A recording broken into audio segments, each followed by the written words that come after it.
guest, quite frankly, really needs no introduction. He is one of Cincinnati's most beloved sports greats, a member of the Big Red Machine, and now also a member of the Cincinnati Reds once again as a special advisor. He is Joe Morgan. Joe, great to see you. It's been about a month and a half on the job here, I think, correct? You're really, in this new task, you're kind of assisting in the team's community outreach, also taking on some diversity initiatives. A month and a half in, tell us how it's going. I know you had a big event this week as well. Well, I'll tell you what, it's been fabulous for me. And you're right, on Tuesday we were out at the Success League, and I'd never seen so many smiles on kids that were given baseballs to play with and gloves and all that. It was just a fabulous event for me to attend, and Drew Stubbs went out there with me. So I thought it was great. I mean, we had a great time there, and I'm looking forward to making a few more of those visits. You know, specifically, a lot of those expenses are paid for by the Reds Community Fund. We talk about them so often, but you can't say enough.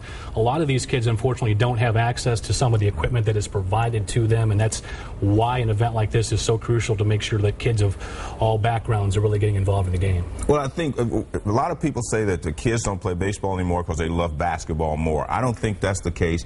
I think it's become so expensive to play baseball now. The bats, those aluminum bats, $200+. The gloves are expensive. The balls are expensive. You can get a basketball, 5 or 6 people can play. Everybody needs a glove. You need a lot of balls. You need bats. You need all those things, and the equipment is the reason. I want to make sure I don't forget Mrs. Dickerson was out there with us, too. Okay. Getting everybody mentioned. Yeah. Let's talk a little bit. Obviously, another member of the Big Red Machine has been making a lot of headlines this past week. You were with Pete Rose last night at the game, I do believe. You're a friend of his as well as a former teammate. These accusations of him using a cork bat, this X-ray came out.